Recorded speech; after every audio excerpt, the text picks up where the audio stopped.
Mga tropang karburador, ito po mag-aayos tayo ng isang carburetor issue, Nissan Sentra carburetor.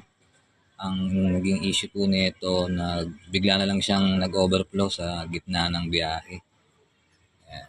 Ang gagawin po natin dito, pagka ganitong nag-overflow, kung wala pa kayong piyesang kamarit, i-adjust na lang po natin muna yung kanyang floater valve. Nandito po yun sa ibabaw ng, dito siya nakalagay sa air horn.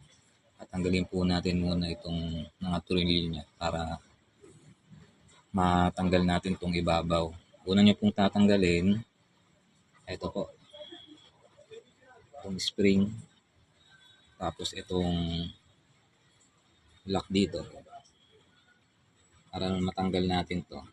Tapos ito po, yung lock nung sa kanyang cold start, tabi ng cold start screw. Natanggal nyo na po yan, sunod naman yung tatanggalin, itong mga bolt sa ibabaw. Pag natanggal nyo na yung lock, kaya butin nyo na. Sige na, itatabi ko lang to. Ikutin nyo lang dito, matatanggal naman na yan. Tapos yung lock dito, ayan, pinatanggal nyo na. Ayan, pag natanggal nyo na yan, ayan, sunod nyo na po itong mga bolt. Tapos dahan-dahan yung iangat para hindi masira yung gasket.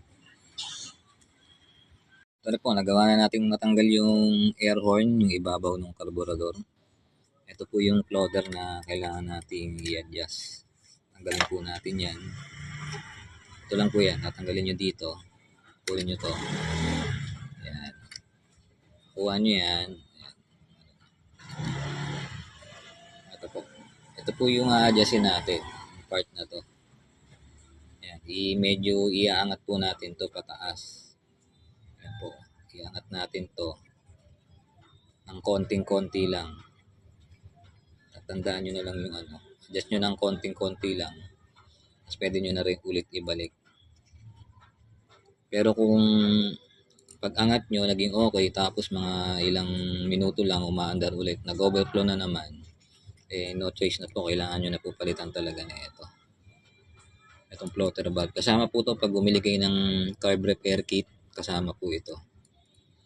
Papalitan na po talaga ng ganito para maging selyado po siya. Ibig sabihin po kasi pagka paulit-ulit po nag-overflow, ito po yan, yung dulo na yan, parang bulitas na yan, tsaka yung butas doon, ayan.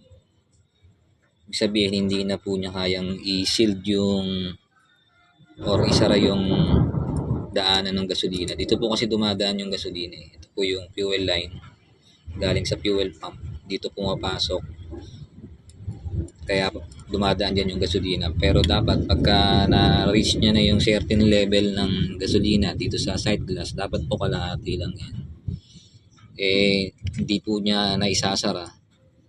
Yun na po. Yun po yung nagiging cause kaya siya nag-overflow.